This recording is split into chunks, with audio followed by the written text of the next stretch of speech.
Assalamualaikum warahmatullahi wabarakatuh. Halo bro, sis, ketemu lagi dengan saya Sultan Miladianto dalam SM Lau Channel.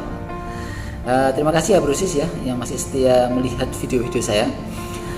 Untuk kali ini saya akan sedikit memberikan ulasan kajian hukum tentang kecelakaan Vanessa Angel yang mengakibatkan meninggalnya 2 orang dan 3 luka-luka seperti itu. Nah, apakah dalam kecelakaan ini nanti endingnya ada penetapan tersangka atau tidak? Ini ada sedikit kajian dari saya, semoga menjadikan tambahan wawasan. Sebelum saya sampaikan kajiannya, sedikit saya bacakan. Ini saya mencoba meresum kejadian perkara dari podcastnya Deddy Kobuser yang kebetulan mewawancarai Dirlantas Polda Jatim, yaitu Kombes Pol Latif Usman, di mana Deddy Kobuser itu menanyakan apa yang sebenarnya ditabrak oleh mobil Pajero putih B1264 BJU yang dikemudikan oleh Tubagus Jodi di tol Trans Jawa kilometer 673 ruas Jombang Mojokerto Jawa Timur. Nah, jawaban dari Kombes Pol Latif Usman yaitu kita sudah mendapatkan informasi di beberapa kilometer itu kecepatannya mencapai 130 km per jam. Saat di kilometer 672 itu oleng ke kiri, sempat menyentuh pembatas yang menggunakan besi. Fatalnya memang dia menghantam ujung beton pembatas. Benturan keras terjadi di situ. Mobil yang ditumpangi oleh Vanessa Angel dan Bibi Ardiansyah terpelanting ke arah kanan di lajur cepat sampai mobil mental 30 meter. Hal ini tidak sampai berguling, hanya berputar saja. Nah, akibatnya di sisi kiri mobil tersebut hancur akibat benturan di ujung beton. Bagian atas mobil remuk karena adanya tekanan dari samping yang menghantam bibir beton.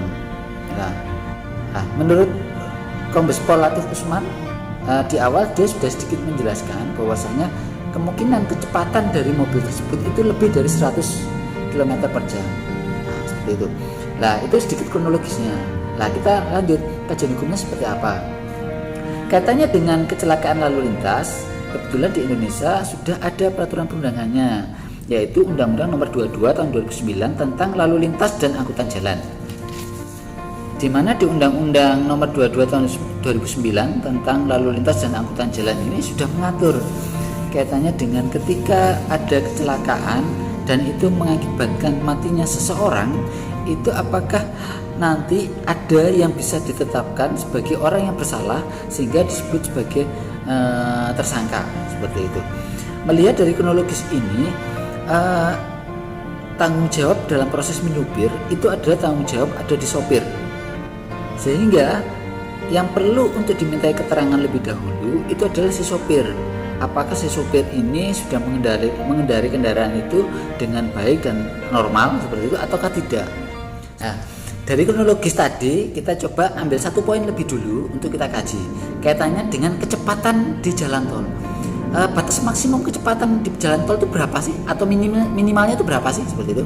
Hal ini memang sudah ada ketentuannya seperti itu, yaitu katanya kecepatan kendaraan di jalan tol diatur dalam peraturan pemerintah Nomor 79 Tahun 2013 tentang jaringan lalu lintas dan angkutan jalan, tepatnya pada pasal 23 ayat 4. Kemudian diperkuat di peraturan Menteri Perhubungan Nomor PM 111 Tahun 2015 tentang tata cara penetapan batas kendaraan, di mana di pasal 3 ayat 4 menyatakan bahwa kaitannya dengan batas kecepatan di jalan tol itu minimal itu 60 km per jam hingga maksimalnya 100 km per jam. Nah, inilah batasnya, sehingga ketika memang di atasnya 100 itu suatu bentuk pelanggaran lalu lintas, koridornya sudah menjadi pelanggaran lalu lintas seperti itu. Nah, dari sini jadi katanya kendaraan yang dikemudikan oleh sopirnya Vanessa Angel ketika ini nanti terbukti bahwasanya kecepatannya di atasnya 100 itu salah satu bentuk kesalahan atau pelanggaran. Itu yang pertama seperti itu. Kemudian kita lanjut kaitannya dengan pasal berapa sih yang bisa digunakan untuk menjerat ataupun jadikan dasar ketika polisi menetapkan tersangka terhadap si sopir seperti itu. Di Undang-Undang Lalu Lintas ada di pasal 310 di mana yang menyatakan Dalam hal kecelakaan sebagaimana dimaksud ayat 3 yang mengakibatkan orang lain meninggal dunia, dipidana dengan pidana penjara paling lama 6 tahun dan atau denda paling banyak 12 juta. Lah rujukan tadi kan dimaksud ayat 3. Nah, saya bacakan ayat 3-nya.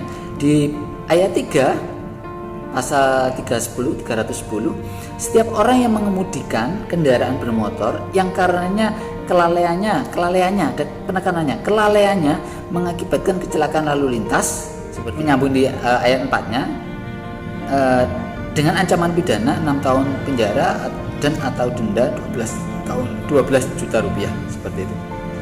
Lah, penekanan di pasal 310 ini ada namanya kelalaian. Nah, yang dimaksud dengan kelalaian itu apa? Seperti itu yang perlu kita jelaskan. Seperti itu. Jadi menurut Prof. Wiryono Prodjojiharjo dalam bukunya Asas Hukum Pidana Indonesia menyatakan bahwa culpa atau kesalahan pada umumnya, tetapi dalam ilmu pengetahuan hukum mempunyai arti teknis, yaitu suatu macam kesalahan si pelaku tindak pidana yang tidak seberat seperti kesengajaan, yaitu kurangnya berhati-hati hingga akibat yang tidak disengaja terjadi. Jadi yang dimaksud dengan kelalaian kalau menurut Prof. Wiryono Prodjojiharjo ini penekanannya adalah karena tidak ada kehati-hatian, seperti itu. Ada pendapat juga dari Jan Remick Links dalam bukunya yang berjudul Hukum Pidana menyatakan bahwa pada intinya atau culpa atau kesalahan atau kelalaian mencakup kurang berpikir atau kurang pengetahuan atau tidak kurang terarahnya. Itu yang dimaksud dengan kelalaian. Jadi kalau adanya kelalaian artinya tidak ada kehati-hatian kok akhirnya mengakibatkan suatu kejadian yang fatal seperti itu. Dalam hal ini adalah kecelakaan. Ancamannya adalah 6 tahun penjara atau kurungan dan atau denda 12 juta rupiah.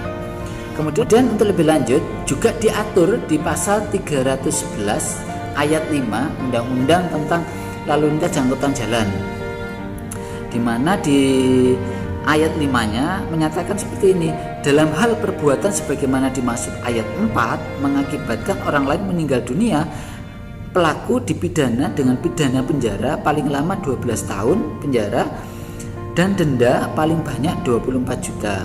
Nah, ketika merujuk di ayat 4-nya, di mana ayat 4-nya merujuk pada ayat 1 menyatakan bahwa setiap orang yang dengan sengaja mengemudikan kendaraan bermotor dengan cara atau keadaannya membahayakan bagi nyawa dan barang bisa dipidana. Nah, sedikit perbedaan di pasal 310 dan 311.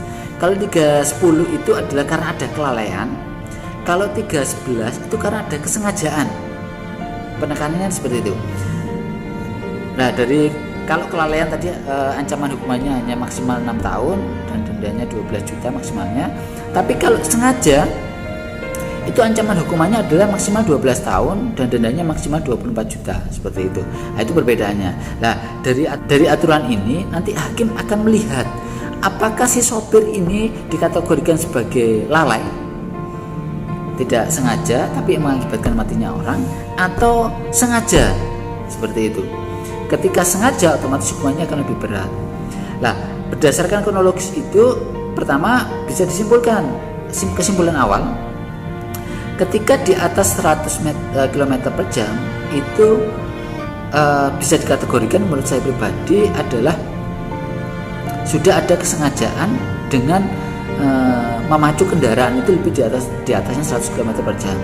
Kemudian apakah ada bukti-bukti yang lainnya?